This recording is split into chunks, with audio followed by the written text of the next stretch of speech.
A very good morning one and all. Now let's discuss about warehousing part 2, and it is the last topic of your syllabus. In the last class we have discussed about warehousing practices part 1, good warehousing practices part 1. In that now we'll discuss the remaining part. Let's see about good warehousing practices in that materials and management. As we have discussed in the previous class regarding parameters of good warehousing practices or good storage practices, it has 10 different parameters. In that 5 parameters already we have covered, and now we are going to see the remaining parameters. So what are the parameters we have covered? Premises, security, temperature and humidity control, equipment and personnel of a warehouse. Now we'll see about sanitation, receipt of incoming goods, assembling orders and issuing goods, packing for transportation and transport. Coming to sanitation, the sixth part of warehouse is sanitation. A written sanitation program should be in place indicating the frequency and method of cleaning the facility. Storage areas should be cleaned and accumulated waste removed at regular intervals. A pest control program should be in place.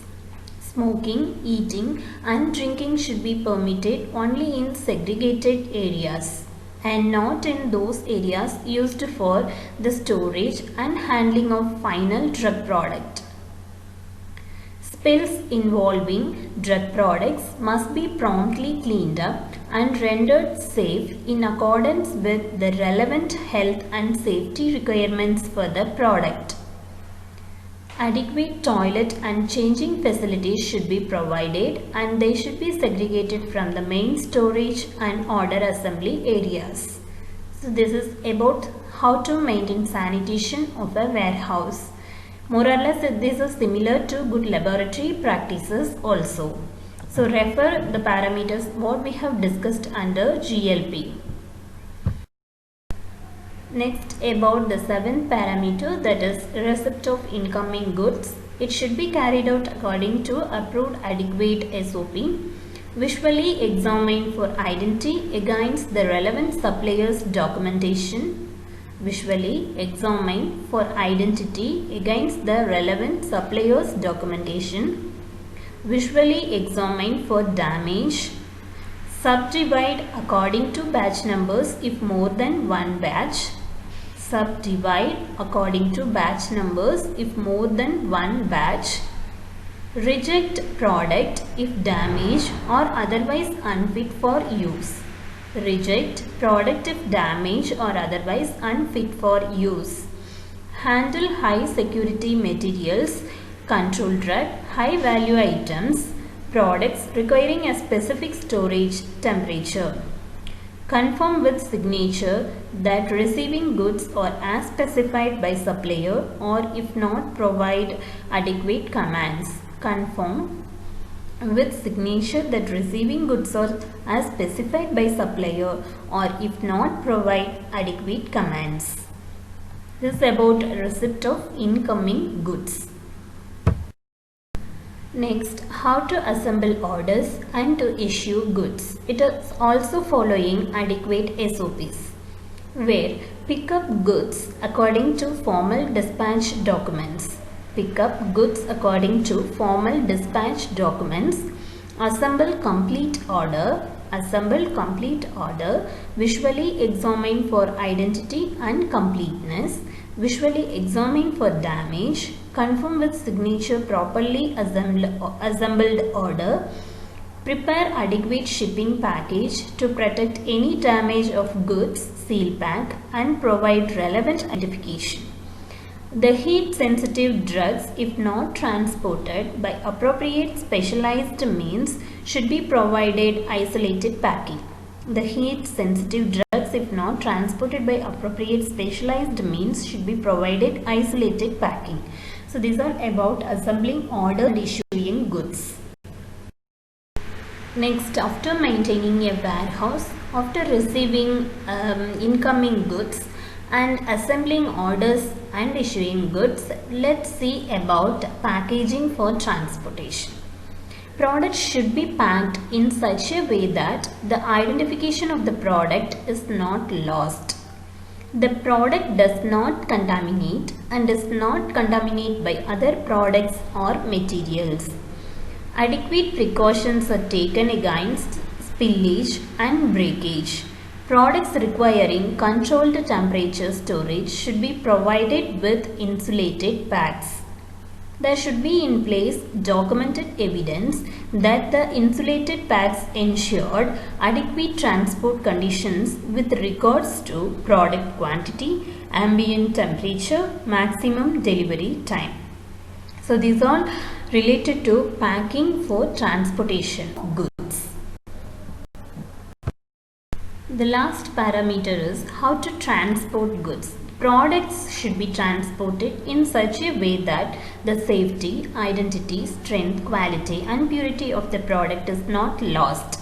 The product is not contaminated by other products or materials. Adequate precautions are taken against spillage or breakage. The product and its package are not subjected to unacceptable degrees of heat, cold, light, moisture or other adverse influences, not to attack by microorganisms or pests. The product and its package are not subjected to unacceptable degrees of heat, cold, light, moisture or other adverse influences, not to attack by microorganisms or pests.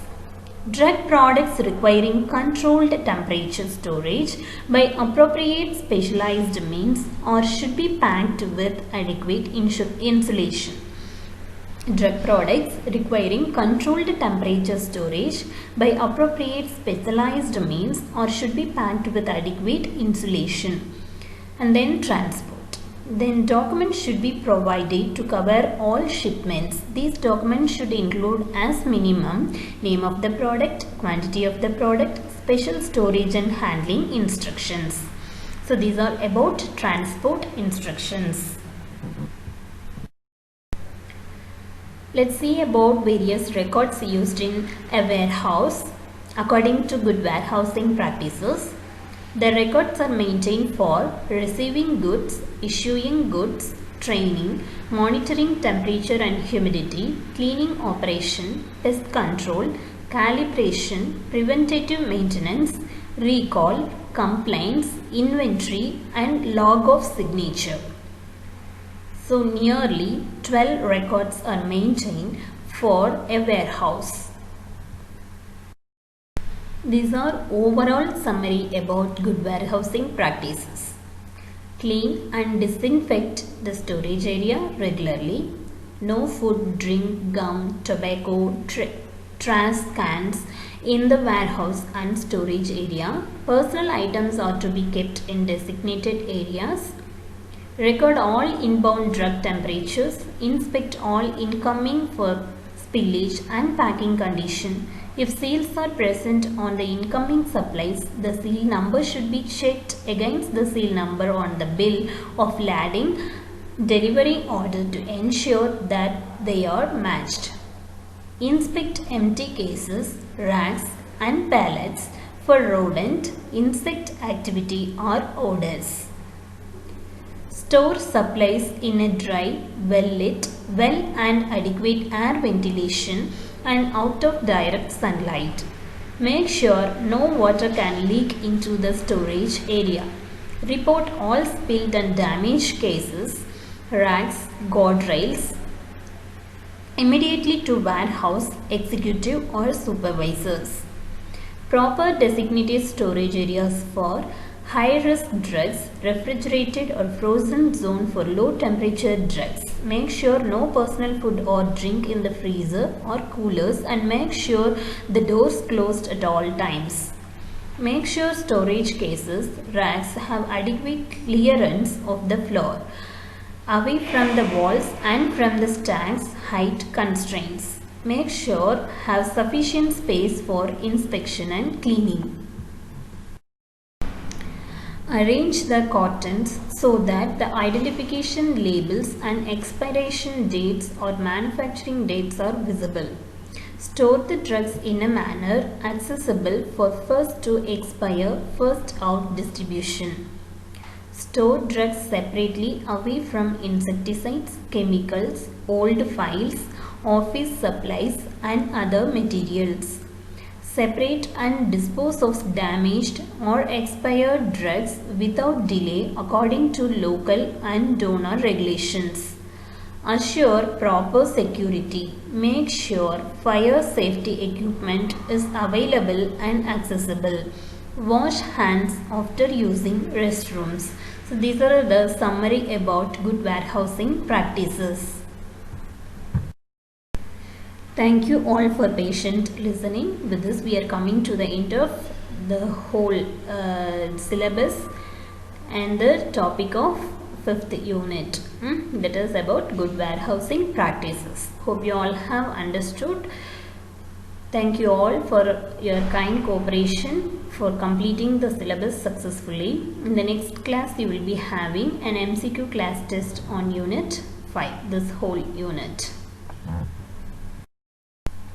So with the successful completion of syllabus, let me say all the best to you all for appearing successfully for exams, both internal and board examinations.